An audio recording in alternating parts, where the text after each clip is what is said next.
Good morning students. स्वागत है आप सभी का एक बार फिर से हमारे ऑनलाइन स्टडी पॉइंट पे। और हम लोग पढ़ रहे थे डिफेंस की, कल बातें करी थी कुछ जिसमें हमने क्लासेस स्टार्ट करी है और उसमें फिजिक्स के बारे में आपको सिलेबस वगैरह बताया था। और आज एक बार फिर बोल रहा हूँ कि पढ़ो ऐसे कि आपको कुछ नहीं आता, और जब लिखने का मौका आए तो लिखो ऐसे कि आपके जैसा किसी को नहीं आता। इस बात को ध्यान रखना, और एक बार पढ़ना है, आखिरी बार पढ़ना है, ध्यान रखना इस बात को। इस बार फिजिक्स को इस तरीके से पढ़ो कि आप जो एग्जाम देने वाले हो वो एग्जाम क्लियर तो हो ही हो, लेकिन क्लियर के साथ टॉप हो जाए। बात समझ आई है? तो इस बार आखिरी बार। तो चलिए शुरू करते हैं अपनी बात। फिजिक्स की स्टार्टिंग कर रहे हैं भौतिक विज्ञान की, और भौतिक विज्ञान की स्टार्टिंग के अंदर कल हमने पढ़ा ही था कुछ जो भौतिक विज्ञान के बारे में बातें करी थी। कई बार एक क्वेश्चन आ जाता है कि विज्ञान क्या है और विज्ञान कहाँ से बना है, इस शब्द की उत्पत्ति कहाँ हुई है। तो ध्यान रखना, विज्ञान जो है, विज्ञान शब्द सेंटिया से बना है। किससे बना है? सेंटिया। और सेंटिया का मतलब होता है, क्या मतलब होता है? ज्ञान। सेंटिया का मतलब होता है नॉलेज, नॉलेज लेने का। और इसके बाद हम कल बात कर रहे थे, किसकी बात कर रहे थे? भौतिक राशियों की। तो चलिए अपनी शुरुआत करते हैं भौतिक राशियों के साथ में। भौतिक राशियां, क्योंकि आपका जो सिलेबस है, एयरफोर्स बोलो या नेवी का बोलो, जिसमें भी फिजिक्स आती है डिफेंस में जितनी, वो सिलेबस के अंदर ज्यादा डीप के अंदर नहीं दिया हुआ है। ऊपर ऊपर से क्वेश्चन पूछे जाते हैं और छोटे छोटे बेसिक क्वेश्चन होते हैं, क्योंकि आपके पास टाइम भी कम होता है। 25 क्वेश्चन होते हैं और सबको अटेम्प्ट करना होता है, इसलिए ज्यादा डीप में ना जा करके ऊपर से नॉलेज दिया हुआ है, और उसके ऊपर हम क्वेश्चन करते रहेंगे ताकि आपका नॉलेज बना रहे और आप अच्छे तरीके से पढ़ाई करते रहे। चलो, भौतिक राशियां क्या होती है? वे राशियां जिन्हें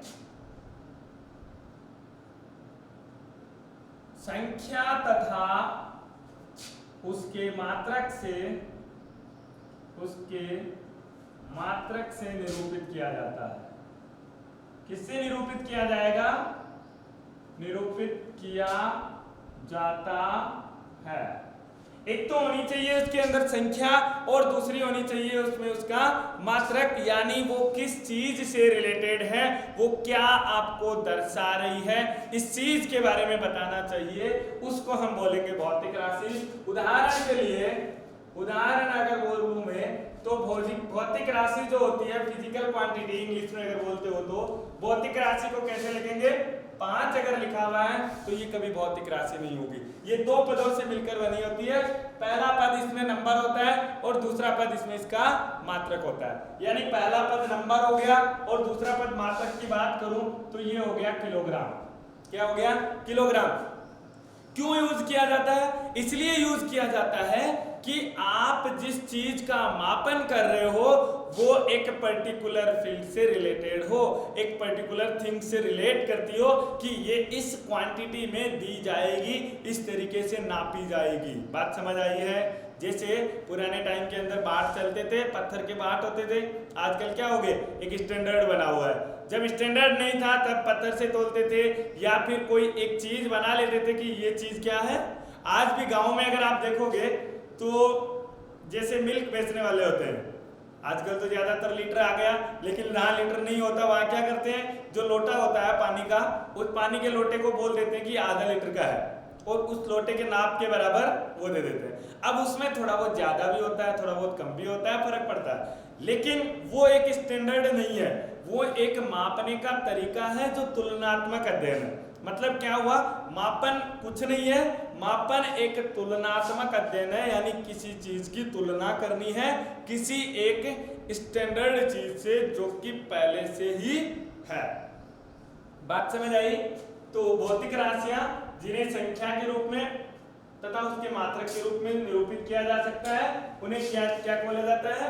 भौतिक राशियां बोला जाता है। उदाहरण के लिए 5 केजी बोल दो, या फिर मैं बोल दूं 2 लीटर पानी। क्लियर है? 2 लीटर क्या हो गया? भौतिक राशि हो गई। पानी भौतिक राशि नहीं है, ध्यान रखना, 2 लीटर भौतिक राशि है। अगर भौतिक राशि की बात आती है तो यहीं पे सीमित हो जाती है। आगे बात आती है भौतिक राशियां कितने प्रकार की होती है, तो भौतिक राशियां 2 प्रकार से होती है। भौतिक राशियां कितने प्रकार की होती है? 2 प्रकार की होती है। एक तो होती है मूल भौतिक राशियां, एक होती है व्युत्पन्न भौतिक राशियां। इसके बाद एक पूरक नाम से और है, जिसके अंदर आपके 2 ही भौतिक राशियां, रेडियन और स्टेरेडियन। उनका कोई भी मात्रक नहीं होता है, कोण को दर्शाने के लिए उनका उपयोग किया जाता है। इसलिए आपकी किताब के अंदर सिर्फ 2 प्रकार से लिखा होता है। वैसे आप कभी कभी देखोगे कहीं पे कि 3 प्रकार से लिखा हुआ मिलेगा। 3 प्रकार क्यों मिलता है? क्योंकि 3 प्रकार इसलिए हो गया, एक तो हो गई आपकी मूल भौतिक राशियां, एक हो गई व्युत्पन्न राशियां, और एक हो गई आपकी पूरक राशियां। क्लियर है? तो लिखिए यहां पे भौतिक राशियां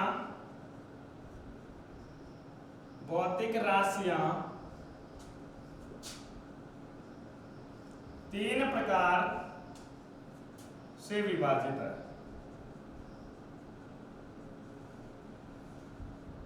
कितने प्रकार से विभाजित है? 3 प्रकार से विभाजित है। पहले आप लिख सकते हो मूल भौतिक राशियां। और मूल भौतिक राशियां कितनी है? आपको पता होना चाहिए, मूल भौतिक राशियां दुनिया में सिर्फ और सिर्फ 7 है। उन 7 भौतिक राशियों से ही बाकी सारी राशियां बनाई जाती है। इसलिए दूसरा जो प्रकार है अपना, वो दूसरा प्रकार कौन सा है? व्युत्पन्न भौतिक राशियां। व्युत्पन्न भौतिक राशियां। और व्युत्पन्न भौतिक राशियां जो होती है वो इन्हीं से व्युत्पित की जाती है, इन्हीं से बनाई जाती है, इसलिए उनको बोला जाता है व्युत्पन्न भौतिक राशियां। पढ़ेंगे इनके बारे में क्या है। और तीसरा जो है वो है पूरक राशियां। कौन सी राशियां है? पूरक राशियां। और पूरक राशियों में 2 ही राशियां शामिल की है, जिसके अंदर एक तो होता है समतल का कोण, जो कि ये कोण आप माना जाता है थीटा, वो जिसको बोलते हो 60 डिग्री, 65 डिग्री, 70 डिग्री, वो जो होता है उसको बोलते हैं कोण। और एक होता है ठोस कोण। ठोस कोण क्या होता है कि यदि आप इसको 3 डायमेंशन में देखो, 3D के अंदर देखो, जैसे एक शंक्वाकार, आप मान लो एक छतरी है, और इस छतरी के धागे आप उस डंडी से बना लो। देखो ये आपकी छतरी है, ठीक है, और इस छतरी की क्या होती है? एक डंडी होती है। इस डंडी को आप पकड़ के ऐसे बारिश के अंदर झूला झूलते हो, घूमते हो। तो इस छतरी के एक एक बिंदु को अगर मैं एक बिंदु से मिला दूं, सबके धागे बांध दूं यहाँ पर, तो क्या होगा? ये एक जो कोण बनेगा, देखो गोलाकार है छतरी, और इस गोलाकार छतरी पे इससे चारों तरफ से क्या आ रहे हैं? धागे आ रहे हैं। कहां पे आ रहे हैं? मेरी गर्दन पे बंधे हुए, मतलब उस छतरी के डंडे पे बंधे हुए। और अगर उस छतरी के डंडे पे बंधे हुए हैं तो उस छतरी के डंडे पे एक कोण बन जाएगा कुछ इस तरीके का, और वो जो कोण होता है उसको हम बोलते हैं ठोस कोण, जिसकी हम बात करेंगे आगे। चलिए, तो ये था भौतिक राशियों के बारे में। एक बार लिख लीजिए इसको, इसके बाद चलते हैं आगे। और लिखने का तरीका क्या है? पढ़ाते टाइम नहीं लिखोगे। लिखने का तरीका ये होता है कि जब मैं बोलूंगा लिख लो, तब मैं यहाँ से हट जाऊंगा, आप इसका स्क्रीनशॉट ले लो बोर्ड का, और जैसे ही क्लास खत्म होती है उसके बाद आप अपने नोट्स बना लो। 2 फायदे होंगे इससे। एक तो समझते टाइम आपको कोई डिस्टरबेंस नहीं होगा। दूसरा फायदा, जब आप लिखोगे तब आपका दोबारा से रिवीजन हो जाएगा। इसलिए जैसे ही मैं बोलता हूं स्क्रीनशॉट ले लो, लिख लो का मतलब स्क्रीनशॉट ले लो। चलो चलते हैं आगे। बात करते हैं मापन की। तो मापन क्या होता है? मापन एक तुलनात्मक अध्ययन है। मापन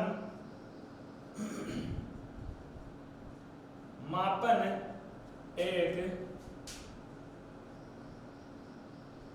तुलनात्मक तरीका है जिसके द्वारा हम किसी भी वस्तु की किसी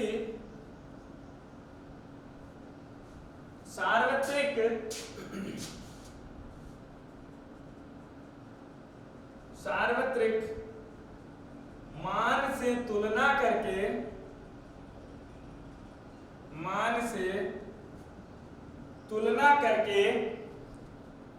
करके उसकी क्वांटिटी निर्धारित की जाती है, यानी मात्रा निर्धारित करते हैं, मापन कहलाता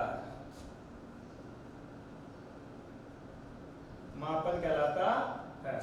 और मापन के लिए स्टैंडर्ड बना रखे हैं, ऐसा स्टैंडर्ड एमटीएस पद्धति, सीजीएस पद्धति सब पढ़ेंगे, चिंता की बात नहीं करनी है। आपको सिर्फ अध्ययन करना है, इस बार आखिरी बार, इस बात को कभी ना भूलना।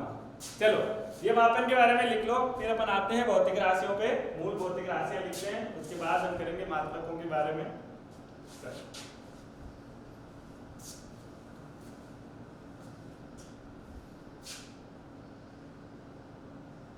फिजिक्स, चलो मूल भौतिक राशियां,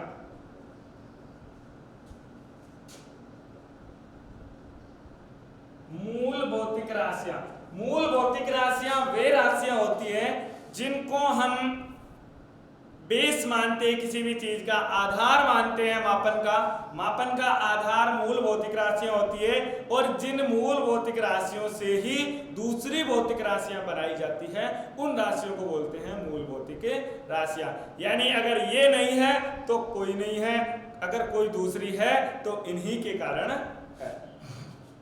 तो मूल भौतिक राशियां वे राशियां होती हैं, मूल भौतिक राशियां वे राशियां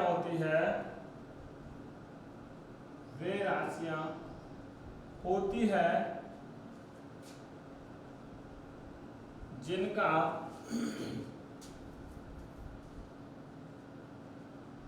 प्रयोग करके या उपयोग करके अन्य राशियों को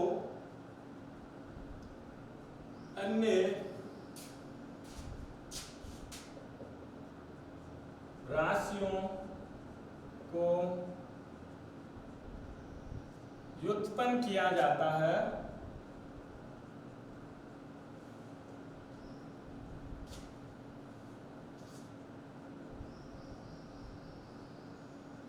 मूल भौतिक राशियां कहलाती है।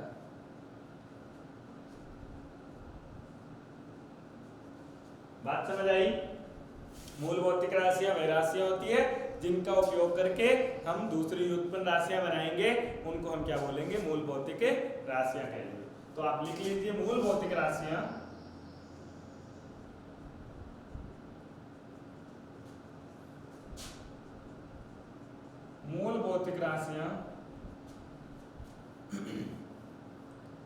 सात होती है। कितनी होती है? 7 होती है। अगर मैं बात करना चाहूं कि कौन कौन सी है, तो हम एक सारणी बनाएंगे, यहां पे लिख लीजिए मूल भौतिक राशियां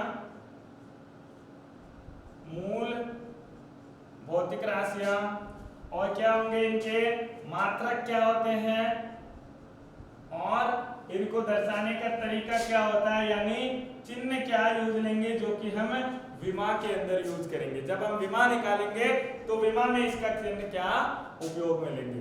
तो सबसे पहली राशि आती है अपनी, कौन सी आती है? द्रव्यमान। द्रव्यमान जो होता है इसका मात्रक होता है किलोग्राम। क्या होता है? किलोग्राम। यानी इसको केजी से लिखा जाता है मात्रक के रूप में, और चिन्ह जो होगा विमीय चिन्ह,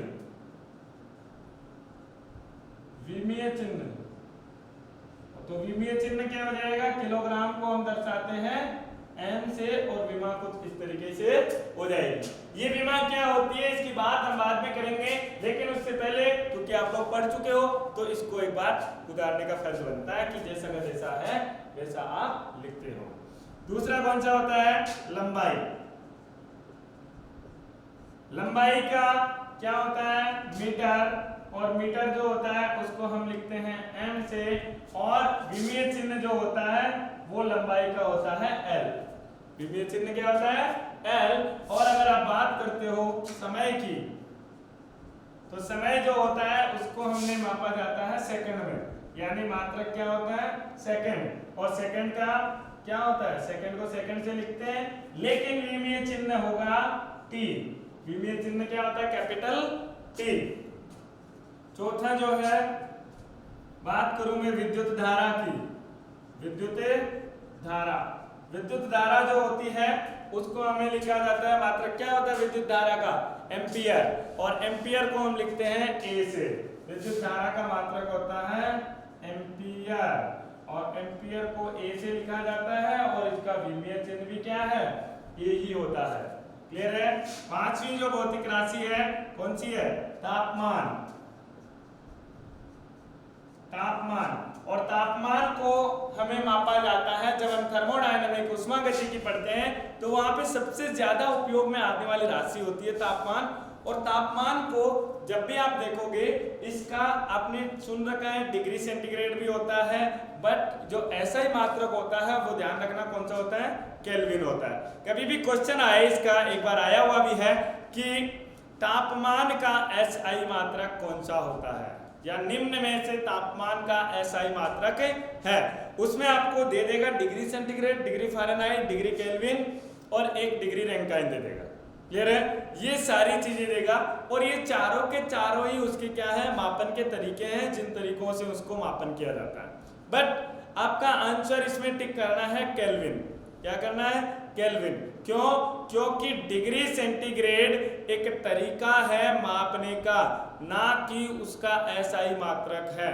SI मात्रक केल्विन है, जो कि एक केल्विन नाम के साइंटिस्ट के नाम पे दिया था। जितने भी आप SI मात्रक ज्यादातर पढ़ोगे साइंटिस्टों के नाम पे ही मिलेगा, जैसे न्यूटन मिलता है बल का SI मात्रक। बात समझ आई। तो तापमान जो होता है उसको लिखा जाता है केल्विन से, और केल्विन को लिखेंगे K से। किससे लिखेंगे K से। लेकिन दर्शाने का जो तरीका होता है विमीय तरीका, उसमें आपको कई किताबों में K मिलेगा और कई जगह इसको थीटा मिलेगा। क्या मिलेगा थीटा।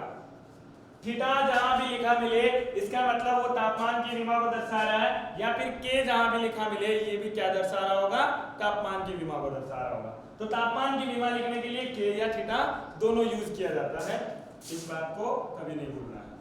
इसके बाद आता है पदार्थ की मात्रा। पदार्थ की मात्रा, और पदार्थ की मात्रा जो होती है उसको हम लिखते हैं मोल से, और मोल को मोल ही रखते हैं, और इसकी विमा भी क्या होती है मोल ही होती है।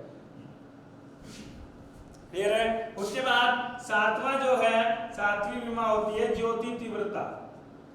ज्योति तीव्रता, और ज्योति तीव्रता उपयोग में ली जाती है जो प्रकाश की ज्योति आती है उसको प्रकाश की किरणें आती है विकिरणों का मापन करने के लिए उपयोग में लिया जाता है। और ज्योति तीव्रता होती है उसका जो मात्रक है वो होता है कैंडिला। कैंडिला, कैंडिला को CD से दर्शाते हैं, और इसकी विमा भी जो होती है वो C से लिखा जाता है। किससे लिखी जाती है C से लिखी जाती है, और कहीं पर आपको इसकी विमा CD भी मिल जाएगी। लेकिन आज तक मैंने इसका क्वेश्चन नहीं देखा है, आपको भी शायद देखने को ना मिले। इस पे क्वेश्चन नहीं मिलेगा आपको। जो मेन है देखो, पहले हम बात करते हैं सातों की, द्रव्यमान किलोग्राम, और विमीय चिन्ह हो गया m। लंबाई की बात करूं तो लंबाई मीटर, विमीय चिन्ह हो गया l। समय की बात करते हैं तो समय का मात्रक होता है सेकंड, विमीय चिन्ह होता है t। चौथी बात करें विद्युत धारा, विद्युत धारा का एम्पियर होता है, A होता है, A से दर्शाते हैं। तापमान का बात करो तो केल्विन, और किससे दर्शाएंगे K और थीटा से।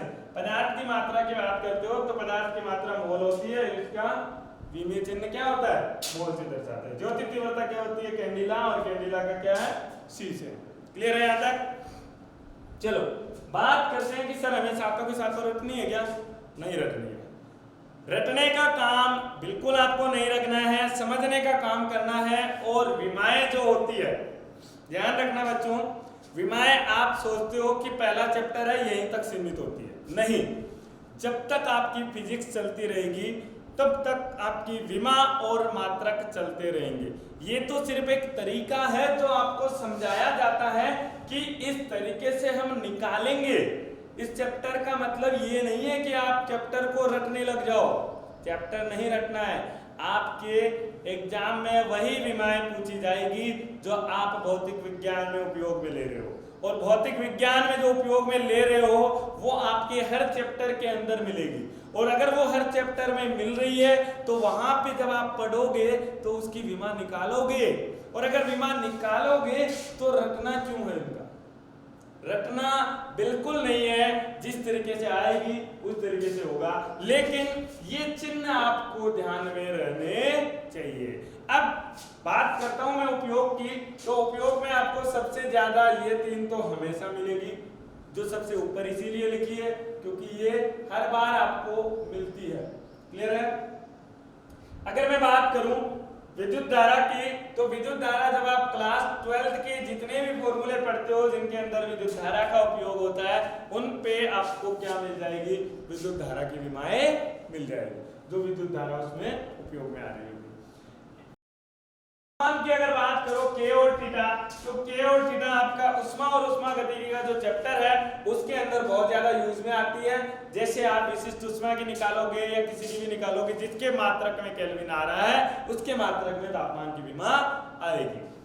मोल है तो मोल को भी आप, वैसे रसायन विज्ञान जो केमिस्ट्री में यूज आती है, बट केमिस्ट्री तो आपका सिलेबस भी नहीं है, तो ये जो मोल है केमिस्ट्री का पार्ट फिजिक्स में डाला हुआ है एक, जहां पे आप गैसों का अध्ययन करते हो, और गैसों के अध्ययन के अंदर आपने पढ़ा होगा मात्रक उपयोग में आता है मोल, याद आ रही होगी। तो आपको मोल तक की विमाएं आपको मैं करवा दूंगा, बाकी कैंडिला की विमा नहीं आएगी। इसके अलावा ये हम डिसाइड करने वाले नहीं है कि क्या आएगा या क्या नहीं आएगा। क्लियर है? हमें सीखना है, और सीखना है तो शुरू से लेकर के एंड तक सीखना है। ये बात दिमाग में घुसा लो और इसको लिख लो,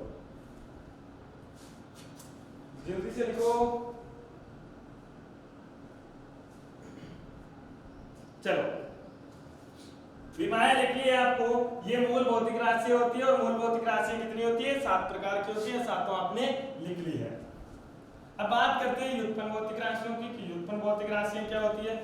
विमाओं की बात बाद में करेंगे, हो जाएगी, डोंट वरी, टेंशन नहीं लेने का, सब हो जाएगा। किसी को लगता है कि सर धीरे पढ़ाओगे सिलेबस नहीं होगा, अरे कहाँ जाना है तुम्हें? सब कुछ होगा, सिलेबस भी होगा, सिलेक्शन भी होगा, इसलिए सीखने का प्रयास करो। सीखने का लर्नर है वो आप गवाओ मत। चलो, व्युत्पन्न भौतिक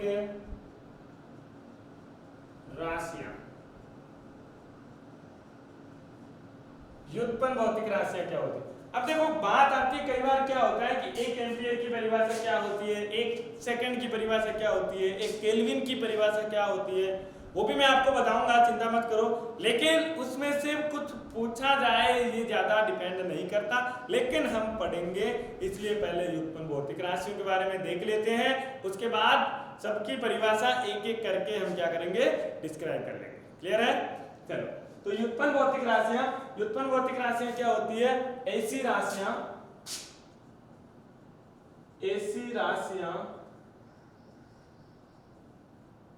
जिन्हें मूल भौतिक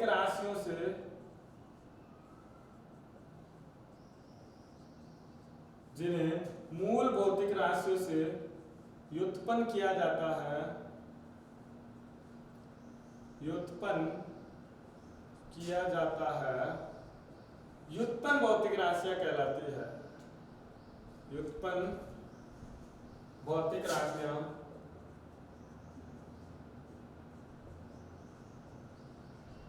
कहलाती है। और व्युत्पन्न भौतिक राशियां किससे बनेगी? मूल भौतिक राशियों से बनेगी। इसका मतलब क्या हो गया कि अगर कोई व्युत्पन्न भौतिक राशि है तो उसके अंदर 2 या 2 से अधिक मूल भौतिक राशियां उपस्थित उपस्थित होगी, या फिर एक से ज्यादा तो होगी, क्योंकि अगर एक भौतिक राशि है मूल भौतिक राशि तो वो तो व्युत्पन्न नहीं हुई, कौन सी हुई है, मूल भौतिक राशि हुई है। क्लियर है? तो चलिए उदाहरण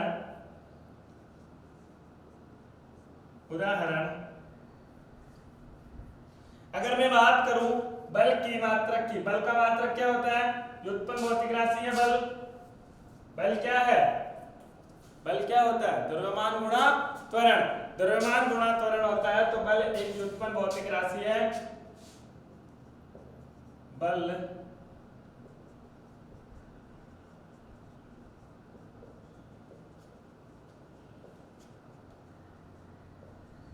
और बल को हम किस तरीके से लिखते हैं, न्यूटन से लिखते हैं। न्यूटन होती है एसआई मात्रक। न्यूटन कौन सा मात्रक होता है, एसआई मात्रक। और अगर आप इसकी बात करते हो तो ये किससे बनती है, द्रव्यमान और त्वरण से बनती है। किससे बनती है, द्रव्यमान गुणा त्वरण। अगर मैं इसकी और बात करूं तो द्रव्यमान गुणा त्वरण क्या होता है, त्वरण क्या होता है, मीटर बटे सेकंड स्क्वायर, सेकंड का स्क्वायर। द्रव्यमान गुणा मीटर बटे सेकंड स्क्वायर, यानी इसमें द्रव्यमान आ गया, मीटर आ गया, यानी लंबाई हो गई, और सेकंड का मतलब क्या हो गया, टाइम हो गया। तो बल के अंदर तीन मूल भौतिक राशियां उपयोग में ली गई है, जिसमें समय जो है वो 2 बार उपयोग में लिया गया है, इसलिए कुल कितनी हो गई, 4। समय को 2 बार, मीटर 1 बार, द्रव्यमान 1 बार, इस तरीके से इसको व्युत्पन्न किया गया है। इसलिए ये कैसी राशि होगी, व्युत्पन्न भौतिक राशि होगी। कैसी राशि हो जाएगी, व्युत्पन्न भौतिक राशि हो जाएगी। इसमें द्रव्यमान, लंबाई तथा समय को उपयोग करके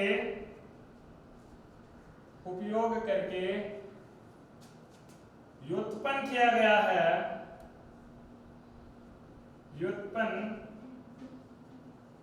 गया है,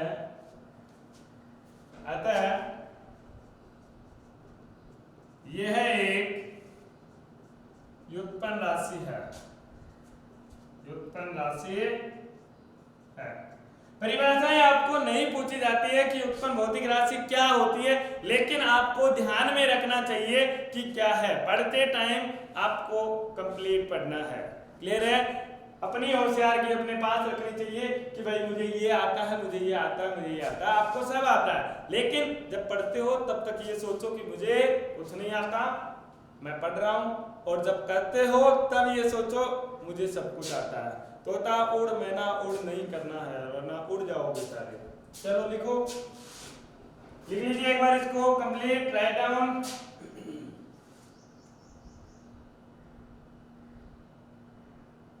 चलिए, ये बात हो गई है व्युत्पन्न भौतिक राशियों की।